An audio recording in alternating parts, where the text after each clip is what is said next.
அமெரிக்க அதிபர் Donald Trump இந்த பேச்சுவார்த்தை முடிவுக்கு பிறகு உடனடியாக அவர் ஒரு டிசிஷன் எடுத்திருக்கிறார். என்ன டிசிஷன் சொன்னா, ஹொர்முஸ் நீர்நிலையை நீங்க மூடுறது என்ன, நானே மூட போறேன் அப்படின்னு சொல்லி ஹொர்முஸ் நீர்நிலை பகுதிகளில் உடனடியாக முற்றுகையிடுமாறு, கடற்படை முற்றுகையிடுமாறு அமெரிக்கன் இராணுவத்திற்கு அமெரிக்கன் பிரசிடென்டாக இருக்கக்கூடிய டொனால்ட் ட்ரம்ப் அறிவுறுத்தல் சொல்லியிருக்கிறார். மீண்டும் ஈரான் மேல ஒரு தாக்குதலை நடத்துவதற்கு ட்ரம்ப் தயாராகிறார். எப்படியுமே ஒரு யுத்தத்திற்கான வாய்ப்புகள் தான் நிறைய அதிகரிக்கிறது என்பதை நம்ம பார்க்க முடிகிற அதே நேரத்தில் இன்றைக்கு ஈரானுடைய பாராளுமன்ற சபாநாயகர் முகமது பாகர் கலீபாப் வெளியிட்டிருக்கக்கூடிய அறிவிப்பில் என்ன சொல்றாருன்னு கேட்டா, நேற்று நாங்கள் எங்களுடைய சகோதரர்கள், எங்களுடைய நண்பர்களாக இருக்கக்கூடிய பாகிஸ்தானியர்கள் சொன்னதற்கிணங்க பேச்சுவார்த்தையில் கலந்து கொண்டோம்.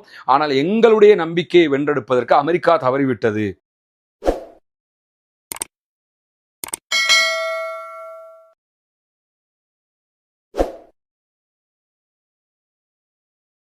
அன்றுக்கினிய சகோதர சகோதரிகளே, நம் அனைவர் மீதும் ஏக இறைவனுடைய அமைதியும் கருணையும் உண்டாகட்டுமாக என்கிற உயரிய பிரார்த்தனைகளோடு பாலஸ்தீன மீதான இஸ்ரேலிய ஆக்கிரமிப்பு இராணுவத்தினுடைய 2 ஆண்டு கால யுத்தங்கள் தற்போது முடிவுக்கு வந்து சமாதான உடன்படிக்கை ஒன்று செய்யப்பட்டு இன்றோடு 184வது நாட்களை நாம் தாண்டி கொண்டிருக்கக்கூடிய இந்த சூழல்ல அமெரிக்காவும் இஸ்ரேலும் இணைந்து ஈரான் மீது ஒரு உச்சகட்ட யுத்தத்தை ஆரம்பித்து அந்த யுத்தம் 40 நாட்கள் தொடர்ந்ததற்கு பிறகு யுத்த நிறுத்த ஒப்பந்தம் ஒன்றுக்காக நேற்றைய தினம் இஸ்லாமாபாத் பாகிஸ்தானுடைய தலைநகரத்தில் ஒரு பேச்சுவார்த்தைக்காக 2 நாடுகளும் ஒன்றிணைந்தன. ஆனால் பேச்சுவார்த்தை தோல்வியில் முடிந்திருக்கிறது. குறிப்பாக ஈரானுடைய நிபந்தனைகளில் ஈரான் உறுதியாக இருக்கிறது. அமெரிக்கா சொன்ன எந்த ஒரு நிபந்தனையும் ஈரான் ஏற்றுக்கொள்ளாத அதே நேரம் ஈரான் முன்வைக்கக்கூடிய நிபந்தனைகளை அமெரிக்கா ஏற்றுக்கொள்ளவில்லை. எனவே இந்த பேச்சுவார்த்தை தற்போது முறிந்திருக்கிறது என்கிற செய்திகளை பார்க்க முடியும். அதிலும் குறிப்பாக இந்த பேச்சுவார்த்தையில் ஏகப்பட்ட விவகாரங்கள் ஒப்புதலுக்காக சரி செய்யப்பட்டு விட்டதாகவும், குறிப்பாக 2 விவகாரங்களில் தான் இருதரப்புக்கும் இழுபறி நிலை நீடித்திருக்கிறது.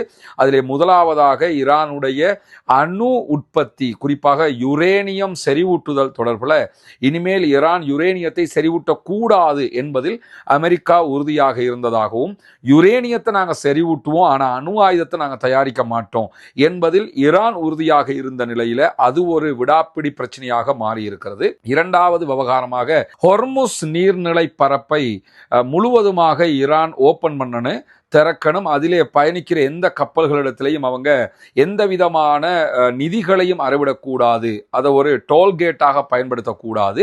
அது எல்லாத்தையும் தாண்டி ஹொர்முஸ் உங்களுக்கு தான் சொந்தம்னு சொல்லி நீங்க வாதிடக்கூடாது. ஹொர்முஸ் ஈரானுக்குரியது அல்ல, அதை சர்வதேச நீர்ப்பரப்பாக நீங்க வைக்கணும் 80 விதமான பேச்சுக்கள் எல்லாம் பேசப்பட்ட நேரத்தில் அதற்கும் ஈரான் ஒப்புக்கொள்ளவில்லை. எனவேதான் இந்த பேச்சுவார்த்தை 21 மணி நேரங்கள் நடைபெற்றும் வெற்றிகரமாக முடிக்க முடியவில்லை. அமெரிக்காவினுடைய பேச்சுவார்த்தை குழுவினுடைய தலைவராக செயல்பட்ட அமெரிக்காவின் துணை அதிபர் ஜேடி வான்ஸ் அவர்கள் கொஞ்சம் நிதானமாகவே நடந்துகிட்டதை அந்த பேச்சுவார்த்தைகளில் பார்க்க முடியும். அதற்கு பிறகு அவர் ஊடகங்களில் பேசும்போதும் நிதானமாகத்தான் கருத்துக்களை சொல்லியிருந்தார். இப்படியெல்லாம் அவர் பேசினாலும் எந்த விதமான நிதானமும் மற்ற ஒருவராக இருக்கக்கூடிய அமெரிக்க அதிபரால் இந்த பிரச்சனை முடிவுக்கு வராத ஒரு நிலையாக மாறியிருக்கிறது. இப்படியான சூழல்ல இன்றைக்கு மீண்டும் பேச்சுவார்த்தையினுடைய முறிவுக்கு பிறகு அமெரிக்க அதிபர் டொனால்ட் ட்ரம்ப் பலவிதமான கருத்துக்களையும் சொல்லியிருக்கிறார். தன்னுடைய அடுத்த கட்ட நகர்வுக்கும் சென்றிருக்கிறார். இப்படியான ஒரு பரபரப்பான நிலை தற்போது மத்திய கிழக்கில் மீண்டும் ஏற்பட்டிருக்கக்கூடிய சூழல்ல தான் இஸ்ரேலிய படைகள் மீண்டும் லெபனானுடைய பகுதிகள் மேல ஆக்கிரமிப்பு தாக்குதல்களை நடத்தி வருகிற அதே நேரம் லெபனானில் இருக்கக்கூடிய ஹிஸ்புல்லாக்களும் பதிலடி தாக்குதல்களை தொடர்ந்து இஸ்ரேலை நோக்கி நடத்தி கொண்டிருக்கிறார்கள். குறிப்பாக இன்றைக்கு வடக்கு இஸ்ரேலுடைய எல்லை பகுதிகள் மேலேயும் இஸ்ரேலிய ஆக்கிரமிப்பு இராணுவத்தினுடைய இராணுவ நிலைகள் மேலேயும் மிக கடுமையான தாக்குதல்களை நடத்தி இருக்கிறார்கள். கிரியாட் ஷெமோனா, மார்க்கலியோட், அதே போன்ற அவிவிம், ஏரூன் உள்ளிட்ட பகுதிகள் மேல மிக கடுமையான ராக்கெட் தாக்குதல்களை ஹிஸ்புல்லாக்கள் நடத்தியிருக்கிற அதே நேரம் திபில், ரஷாஃப், பெய்ட்லிபே, கவுசா ஆகிய பகுதிகள் மேலேயும் மிக கடுமையான தாக்குதல்களை நாங்கள் நடத்தி இருக்கிறோம் என்று அல் ஜசீரா ஒளிபரப்பி இருக்கக்கூடிய செய்திகளில் ஹிஸ்புல்லாக்கள் வெளியிட்டிருக்கக்கூடிய செய்திகளை நம்ம பார்க்க முடியும். இப்படி ஹிஸ்புல்லாக்களுக்கும் இஸ்ரேலுக்கும் இடையிலான தாக்குதல்களும் பரஸ்பர தாக்குதல்களாக மீண்டும் தொடர்ந்து வரக்கூடிய சூழல்ல தான் அமெரிக்க அதிபர் டொனால்ட் ட்ரம்ப் இந்த பேச்சுவார்த்தை முடிவுக்கு பிறகு உடனடியாக அவர் ஒரு டிசிஷன் எடுத்திருக்கிறார். என்ன டிசிஷன் சொன்னா, ஹொர்முஸ் நீர்நிலையை நீங்க மூடுறது என்ன, நானே மூட போறேன் அப்படின்னு சொல்லி ஹொர்முஸ் நீர்நிலை பகுதிகளில் உடனடியாக முற்றுகையிடுமாறு, கடற்படை முற்றுகையிடுமாறு அமெரிக்கன் இராணுவத்திற்கு அமெரிக்கன் பிரசிடென்டாக இருக்கக்கூடிய டொனால்ட் ட்ரம்ப் அறிவுறுத்தல் சொல்லியிருக்கிறார். எனவே உடனடியாக தற்போது ஹொர்முஸ் நீர்ப்பரப்புகளை அமெரிக்காவினுடைய போர்சஸும் முற்றுகையிடுவதாக அறிவித்திருக்கிறார்கள். இங்க நம்ம பார்க்கக்கூடிய இதை ஒரு ட்விஸ்டாக எல்லாம் பார்க்க முடியாது, இதை ஒரு ஜோக்காகத்தான் மாறும். காரணம் என்னன்னு கேட்டா, ஹொர்முஸை திறக்கணும் என்று எதுக்காக சொல்றாங்கன்னா, உலகம் முழுவதும் பெட்ரோல் எரிவாயு தட்டுப்பாடு ஏற்பட்டிருக்கிறது. மத்திய கிழக்கு நாடுகளில் இருந்துதான் உலகத்தின் 1/5 பெட்ரோல், டீசல், எரிவாயுக்கள் ஏற்றுமதி செய்யப்படுகிறது. குறிப்பாக ஒவ்வொரு நாளும் 20 மில்லியன் பேரல்கள்ல க்ரூட் ஆயில் இந்த பகுதிகளில் இருந்து ஏற்றுமதி செய்யப்படுகிறது. இவ்வளவு முக்கியத்துவமான ஒரு பகுதியாக இந்த ஹொர்முஸ் இருக்கிறது. இதுல உலகத்துக்கு தேவையான பெட்ரோல் போகிறது என்பது ஒரு புறம். இரண்டாவதாக அரபு நாடுகளுக்கான வருமானமே இதுல தான் தங்கி இருக்கிறது. Kuwait, Bahrain, UAE, Dubai, Saudi Arabia, எந்த அரபு, அதாவது மிடில் ஈஸ்ட்ல இருக்கக்கூடிய கிட்டத்தட்ட 6 நாடுகளுடைய மிக முக்கியமான வருமானம் இதுல தங்கி இருக்கிறது. இதை தாண்டி எல்லா நாடுகளும் இறக்குமதி செய்கிறது. அவர்களுக்கு க்ரூட் ஆயில்ங்கிற ஒரு முக்கியத்துவம் மிக்க ஒரு ஐட்டம் தேவையா இல்லையா?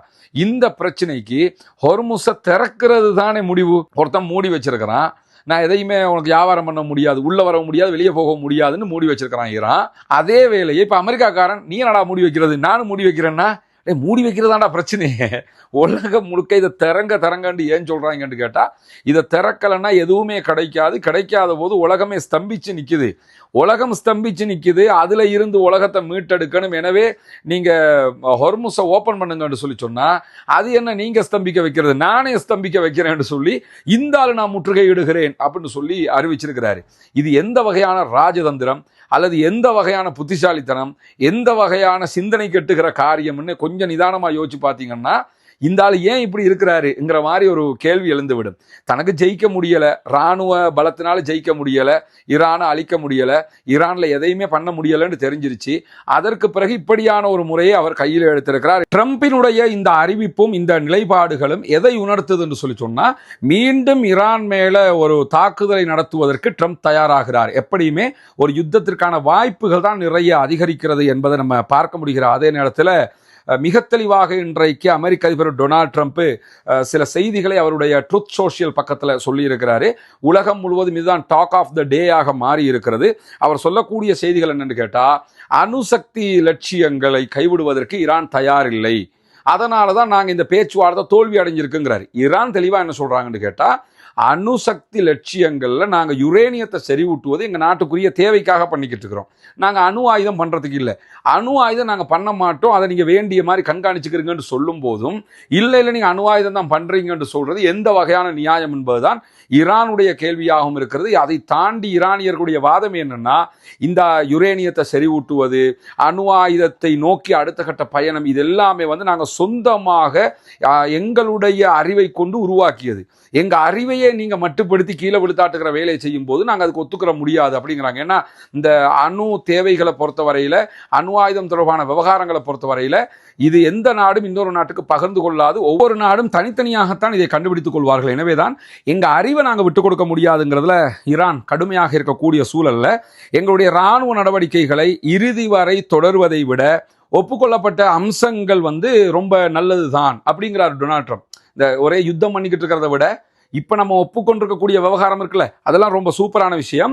ஆனால் கணிக்க முடியாத நபர்கள், அதே போன்று ரொம்ப கடுமையான நபர்களாக இருக்கக்கூடிய ஈரானியர்களுடைய கையில அணுசக்தியை அனுமதிப்பதை ஒப்பிடும்போது இவங்கள்ட்ட அணுசக்தி கிடைப்பதை விட இந்த ஒப்பந்தங்கள் நல்லது கிடையாது.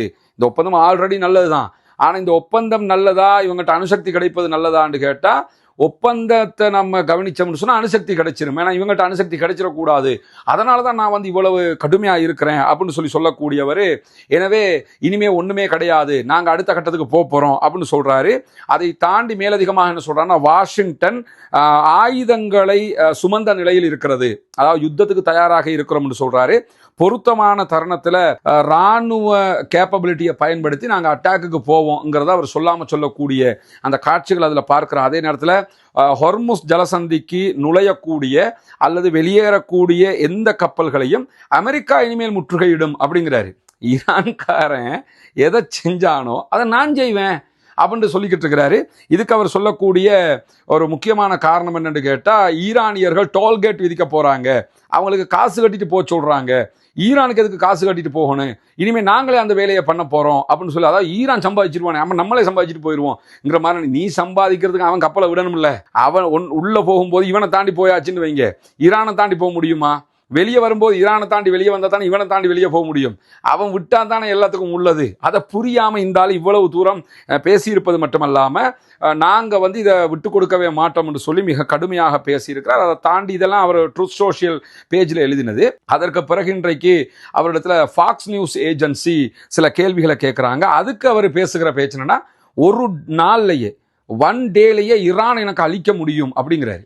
அது முடியும். எப்படி முடியும்னு கேட்டா, அணுகுண்டு போட்டா முடியும். அணுகுண்டு போட்டா மட்டும்தான் ஒரு நாள் அழிக்க முடியும். இல்லைன்னா 40 நாள் ஆகி ஒன்றும் செய்ய முடியலைங்கிறது தெரியுது இல்லை. இப்போ 40 நாளாக குண்டு போட்டுருக்கிறாங்கல்ல, 40 நாளாக அழிச்சிருக்கிறாங்கல்ல, 40 நாளாகி அழிக்க முடியாமல் போயிடுச்சுல. அப்போ ஒரே நாள் அழிக்க முடியும்னா எப்படி முடியும்னா, அணுகுண்டு போட்டால் மட்டும்தான் முடியும். அணுகுண்டை போட மாட்டாங்கன்னெல்லாம் சொல்ல முடியாது. அதையும் இந்த ஆள் போட நினைச்சா போட்டு போயிடுவார். ஆனால் அது போட்டால் மட்டும்தான் ஈரான் அழிக்க முடியும். ஆனால் அவர் அணுகுண்டு வார்த்தையை சொல்ல, ஒரே நாளில் எனக்கு அழிக்க முடியும். ஹொர்முஸ் ஜலசந்தி வழியாக எந்த கப்பல்கள் போகுதுங்கிறத ஈரானால் கட்டுப்படுத்த முடியாது, அதுக்கெல்லாம் நாங்கள் விட்டுக்கிட்டு இருக்க முடியாது. அதை எப்படி ஈரானா சொல்லுவாங்க ஹொர்முஸ்ல போகிறது வர்றதை பற்றி? இனிமேல் நாங்கள் தான் அதை முடிவெடுப்போம். அதனால தான் ஒன்று, எல்லா கப்பல்களும் பாதுகாப்பாக போய் வர்ற மாதிரி இருக்கணும், இல்லைன்னா எந்த கப்பலுமே போகக்கூடாது அப்படிங்கிறாரு. அதாவது போனா எல்லா கப்பல்களும் போகணுமா ஹொர்முஸ்ல, போகக்கூடாதுன்னா எந்த கப்பலுமே ஹொர்முஸ்ல போகக்கூடாது. அதனால் ஈரான் நினைச்சவங்க மட்டும் போகிறது, ஈரான் நினைக்காதவங்க போகக்கூடாது, ஈரானுக்கு காசு கட்டிட்டு போகணும், இல்லாட்டி போகக்கூடாது. அது எப்படி ஈரான் சட்டம் போடும்? அதனால எவனுக்குமே நீ போக விட மாட்டேன், டே அவன் அப்படியாவது அனுப்புறான்னு சந்தோஷப்படணுமா இல்லையா? இவர் என்ன சொன்னாரு, சர்வதேச நீர்ப்பரப்புல ஈரானுடைய பெட்ரோல் கப்பல்கள் நின்றுதா இல்லையா? இதுல இருந்து உலக நாடுகளுக்கு இப்போ தற்போது க்ரூட் ஆயில் தேவைப்படுது. யாரெல்லாம் ஈரான்கிட்ட பேசி எடுக்க நினைக்கிறீங்களோ அவங்களுக்கு 1 மாதம் நாங்கள் ஈரான் மீதான தடையை நீக்கிறோம், எல்லாரும் பேசி எடுத்துக்கிறோங்க. அதனால தான் இந்தியா எல்லாம் பாஞ்சு விழுந்துக்கிட்டு உடனடியாக நிறைய எடுத்துக்கிட்டான். இந்த வழி எதுக்கு அவர் சொன்னாரு? எவனுக்குமே பெட்ரோல் கிடைக்கலன்னா ஈரான்கிட்ட இருந்தாவது எடுத்துக்கிறங்க. ஈரானை அடிச்சதே அவன் பெட்ரோல் விற்கக்கூடாதுன்னு தான், கடைசியில் அவன்கிட்ட இருந்தே எடுத்துக்கிறங்கன்னு சொன்னார். இப்போ என்ன சொல்றாருன்னு கேட்டா, ஈரான்கிட்ட கேட்டுட்டு நீங்கள் கப்பல்கள் போகிறத நான் ஒத்துக்கிற மாட்டேன். இப்போ ஈரானோட அவருக்கு கோவமா, இல்லை ஈரான்கிட்ட கேட்டுட்டு போகிற நாடுகளோட அவருக்கு கோவமாங்கிற கேள்வி எழுகிறது. அதை தாண்டி ஈரான் சில நாடுகளுக்கு இப்போ இலங்கை கப்பல் போய்க்கிறங்க, இந்தியா கப்பல் போய்க்கிறங்க, அமெரிக்காவுக்கு சாதகமான கப்பல்கள் தான் போகக்கூடாது என்று வச்சிருந்தான். இப்போ அமெரிக்காவுக்கு ஆதரவான, இஸ்ரேலுக்கு ஆதரவான கப்பல்கள் போகக்கூடாது, அதுவல்லாத எந்த நாட்டு கப்பல்களும் போகலாம்னா மற்ற நாடுகளுக்கு பிரச்சனையே இல்லைன்னு ஆயிடுச்சுல. இவர் இப்போ என்ன உண்டாக்கியிருக்காருன்னு கேட்டால், ஈரான் மற்ற நாடுகளுக்கு பிரச்சனையை உண்டாக்கல, இவர் வேற எந்த நாட்டுக்கும் நான் தரமாட்டேன், எல்லா நாட்டுக்கும் நான் பிரச்சனையை உண்டாக்குவேன் அப்படிங்கிறாரு. பிரச்சனையை உண்டாக்கினா இப்போ ஈரானுக்கு என்ன குறைஞ்சிட போகுது? எல்லா நாடும் போய் ஈரான்கிட்ட கேட்டுக்கிட்டு இருக்க போறானா, அல்லது ஈரானுக்கு குறை சொல்ல போறானா? அவனுக்கு எந்த பிரச்சனையுமே இல்லை, பிரச்சனை முழுக்க இந்த ஆளுக்கு தான் வரப்போகுது. அதை விளங்காம இந்த மாதிரி ஒரு நிலைப்பாட்டை எடுத்திருப்பது மட்டுமல்லாம, மேலதிகமாக என்ன சொல்றாருன்னு கேட்டா, இப்படி நாங்கள் ஹொர்முஸை நாங்களும் சேர்ந்து முற்றுகையிட்டா என்ன ஆகும்னு கேட்டா, ஈரானுக்கு கொடுக்க முடியாம தவிச்சுக்கிட்டு இருப்பாங்க, எல்லோருமே எங்க கிட்ட பெட்ரோல் வாங்குவீங்க. இதுதான் இந்த அரபு நாட்டுக்காரனுக்கு அவன் செய்கிற இந்த வேலைகளால ட்ரம்ப்புக்கும் அமெரிக்காவுக்கும் இருக்கக்கூடிய லாபம் என்னன்னா, அரபு நாட்டில் இருக்கக்கூடிய எல்லா க்ரூட் ஆயிலையும் அவனோட ஒப்பந்தத்தை போட்டு எல்லாத்தையும் கொண்டு அங்க எடுத்து வச்சிருக்கிறான். இனி எல்லாரும் அமெரிக்காட்ட பெட்ரோல் வாங்கிக்க, அமெரிக்கா வச்சிருக்கிறத அமெரிக்காட்ட பேசி அமெரிக்கா வழியாக பெட்ரோல் வாங்கணும், அவங்க ஒரு பிசினஸ் பண்றதுக்காக நாங்களும் முற்றுகையிடப்போறோம் இருக்கான். இதனால ஈரானுக்கு எந்த பாதிப்பும் கிடையாது. அரபு நாடுகளுக்கு முழுவதுமாக எக்கானமிக் கிரைசிஸ் ஏற்படும். அரபு நாடுகளுக்கு கடல்வழி போக்குவரத்து மிகப்பெரிய கேள்விக்குறியாகிவிடும். அவர்களுக்கு பெட்ரோல் விற்கிறது மட்டும் இல்லை, எந்த ஒன்றையும் அவங்களுக்கு வாங்க முடியாத ஒரு நிலை ஏற்படும். இதுவெல்லாம் மிகப்பெரிய சிக்கலாக அரபு நாடுகளுக்கு உருவாக போகிறது. இதை உருவாக்குறது இப்ப அமெரிக்க அதிபர் டொனால்ட் ட்ரம்ப். யாரை நம்பிக்கிட்டு இருந்தாங்களோ அதே அமெரிக்க அதிபர் தான் இந்த பிரச்சனையை உண்டாக்குறாருங்கிறதெல்லாம் நம்ம பார்க்க முடியும். இதைத்தான் அவர் இன்னைக்கு ஃபாக்ஸ் நியூஸ் ஏஜென்சிக்கும் சொல்லும்போது, ஒரே நாளில் நான் அழிச்சிருவேங்கிறாரு. அவர்களுடைய எரிசக்தி நிலையங்கள் மேலே அட்டாக் பண்ணுவேன், அதே போன்று அவர்களுடைய ஒவ்வொரு ஃபேக்டரி மேலேயும் அட்டாக் பண்ணுவேன், அவர்களுடைய எல்லா நிலையங்கள் மேலேயும் நாங்கள் அட்டாக் பண்ணி அவங்கள கைப்பற்ற முடியும். இது ஒரு பெரிய விஷயமாக இருக்க போகுது, அதை நாங்கள் செய்ய முடியுங்கிறார். செய்ய முடியும்னா 40 நாள் நீ என்ன செஞ்சுக்கிட்டு இருந்தேங்கிற கேள்வியெல்லாம் இருக்கக்கூடிய நிலையில தான் அவர் இதையெல்லாம் பேசியிருக்கக்கூடிய சூழலை நம்ம பார்க்க முடியும். இதே நேரத்தில் இதற்கு உடனடியாக ஈரானுடைய புரட்சிகர காவலர் பிரிவு IRGC ஒரு அறிவிப்பு விடுத்திருக்கிறாங்க. அதில் அவங்க என்ன சொல்றாங்கன்னு கேட்டா, ஹொர்முஸ்ல எந்த கப்பல் உள்ள வந்தாலும் அடி வாங்கிட்டு தான் போவீங்க, நீங்க தேவைக்கில்லாத வேலை செய்ய போறீங்க. வேற எந்த கப்பலும் வரப்போறது இல்லை. அமெரிக்காவினுடைய கப்பல்கள் உள்ளே வந்தது என்று சொன்னால் தவறான கணிப்புகள் மிக கடுமையான விளைவுகளை உண்டாக்கும். எனவே ஹொர்முஸ் ஜலசந்திங்கிறது எங்களுக்கு சொந்தமானது, எனவே நீங்க யாருமே உள்ள வரக்கூடாது அப்படின்னு சொல்லி தெளிவாக ஐஆர்ஜிசி சொன்னது மட்டுமில்லாம, நேற்று இந்த பேச்சுவார்த்தை நடந்துகிட்டு இருக்கும்போது அமெரிக்க அதிபர் ஒரு ட்வீட் போட்டிருந்தாருன்னு நம்ம சொல்லியிருந்தோம். ஒரு சோசியல் ட்ரூத்ல ஒரு செய்தி எழுதியிருந்தார். என்னன்னா, அமெரிக்காவினுடைய 2 கப்பல்கள் ஈரானுடைய ஹொர்முஸ் வழியாக போய் அங்க இருக்கக்கூடிய வெடிகளை எல்லாம் அகற்றி கொண்டிருக்கிறது என்றெல்லாம் சொன்னார்ல. அதை இன்னைக்கு தெளிவாக வீடியோவோட பொய்ன்றதை நிரூபிச்சிருக்கிறாங்க ஈரான்காரங்க. அந்த வீடியோவை நீங்க இப்ப பார்க்க முடியும். செய்தியை புரிஞ்சுக்கிட்டு அதுக்கப்புறம் வீடியோ பாருங்க, அதுக்கப்புறம் இன்னும் தெளிவாக புரிஞ்சிடும். என்னன்னு கேட்டா, அவர்கள் வெளியிட்டிருக்கக்கூடிய அறிவிப்புல USS மைக்கேல் மெர்பி என்கிற ஒரு கப்பல், இது DDG-112 என்கிற நம்பர்ல இருக்கக்கூடிய அமெரிக்காவினுடைய நாவல் போர்சஸுக்கு சொந்தமான கப்பல். அதே மாதிரி USS பிராங்க் இ பீட்டர்சன் என்கிற ஒரு கப்பல் DDG-121 என்கிற நம்பர்ல இருக்கக்கூடிய ஒரு கப்பல். இந்த 2 கப்பலும் நேத்து ஹொர்முஸை தாண்டி போறதுக்கு ட்ரை பண்ணினாங்க. அங்க வீடியோவிலே நீங்க பார்க்க முடியும்.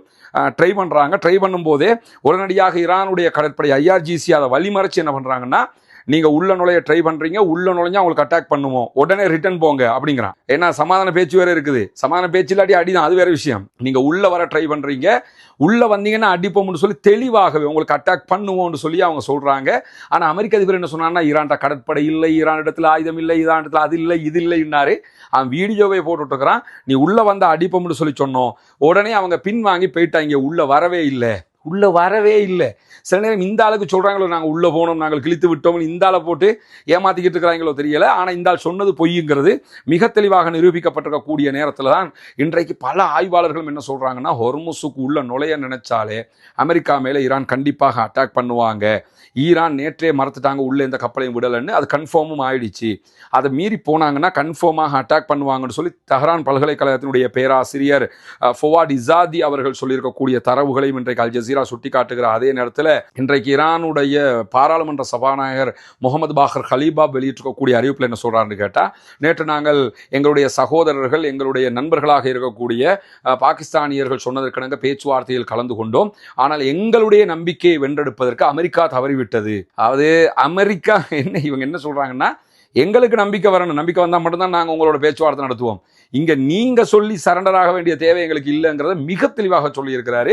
எங்களுடைய நம்பிக்கையை பெறுவதற்கு அவர்கள் தவறிவிட்டார்கள், அதனால தான் பேச்சுவார்த்தை ஃபெயிலியர் ஆகி இருக்குது அப்படின்னு சொல்றது மட்டுமல்லாம, மேலதிகமாக இன்றைக்கு ஈரானுக்குள்ள 50 பேர் கைது செய்யப்பட்டிருக்கிறார்கள். இவங்க எல்லோருமே எதிரிகளுக்கு லொகேஷன் ஷேர் பண்ணவங்க, என்னென்ன விவரம் என்று சொல்லி தகவல் கொடுத்தவங்க, இஸ்ரேலுக்கும் அமெரிக்காவுக்கும் ஆதரவாக உளவு வேலை பார்த்த 50 பேரை தட்டி தூக்கி இருக்கிறார்கள். ஈரானுடைய IRGC என்கிற செய்திகள் வெளியாகி இருக்கிறது. எனவே நம்ம இப்போ உங்களுக்கு காட்சிப்படுத்தி அந்த வீடியோவிலே நீங்கள் பார்த்துக்கலாம். ஹொர்முஸுக்குள்ள நுழையிறதுக்கு ட்ரை பண்ணும் போதே அமெரிக்கன் ஃபோர்ஸஸுக்கு எச்சரிக்கை விடுத்து ஈரானியர்கள் விரட்டி அடிச்சிட்டாங்க. ஆனால் விரட்டி அடித்தது கூட தெரியாமல் உள்ளே போனால் அங்கே இருக்கக்கூடிய கன்னி வெடிகளை எல்லாம் அகற்றினார்கள் என்று சொல்லி பச்சையாக வெடித்து செதறி இருக்கிறாரு அமெரிக்க அதிபர் டொனால்ட் ட்ரம்ப். இதுதான் நடைபெற்று வரக்கூடிய. எனவே ஈரானியர்களுடைய கை இந்த நிமிடம் வரைக்கும் ஓங்கி கொண்டுதான் இருக்கிறது என்பதை புரிந்து கொள்ளுங்கள். அமெரிக்க அதிபர் டொனால்ட் ட்ரம்ப் என்ன செய்யறதுன்னு தெரியாம எதையோ செஞ்சுக்கிட்டு இருக்கிறாரு. முழு உலகுக்குமே அச்சுறுத்தலாக மாறி இருக்கிறார். முழு உலக மக்களுடைய நிம்மதியை கெடுக்கக்கூடிய ஒரு மனிதனாக அமெரிக்க அதிபர் டொனால்ட் ட்ரம்ப் மாறி இருக்கிறார் என்பதை நம்ம இப்ப பார்க்க முடிகிறது. பொறுத்திருந்து பார்ப்போம் அடுத்தடுத்து என்னவெல்லாம் நடக்க போகிறது என்பதை ரஸ்மின் எம்ஐசி நியூஸ் மற்றும் ரஸ்மின் டாக்ஸ் ஆகிய 2 சேனல்களோடு இணைந்து கொள்ளுங்கள். இந்த சேனல்களில் உண்மை செய்தியை உங்களுக்கு உடனுக்குடன் கொண்டு வந்து தருவதற்கு நாம் தயாராக இருக்கிறோம். ஆக்கிரமிப்புகள் ஓய வேண்டும், ஆக்கிரமிப்பாளர்கள் ஓய வேண்டும், ஆக்கிரமிப்பாளர்கள் ஓய்ந்து ஆக்கிரமிப்புகள் ஓய்ந்து ஈரானிய அப்பாவிகள் மீதான தாக்குதல்கள் நிறுத்தப்பட்டு, லெபனானிய அப்பாவிகள் மீதான தாக்குதல்கள் நிறுத்தப்பட்டு இந்தியர்களுக்கு முழுவதுமே அமைதி திரும்ப வேண்டும் என்கிற உயரிய பிரார்த்தனைகளோடு முழு உலகம் அமைதிக்கு திரும்ப வேண்டும் என்கிற மேலதிகமான பிரார்த்தனைகளை முன்வைக்கிற அதே நேரத்தில் ஜனநாயக ரீதியாக ஆக்கிரமிப்பாளர்களுக்கு எதிராக தொடர்ந்தும் குரல் எழுப்புவோமாக. வாஹிர் தஅவானா அல்ஹம்துலில்லாஹி ரப்பில் ஆலமீன்.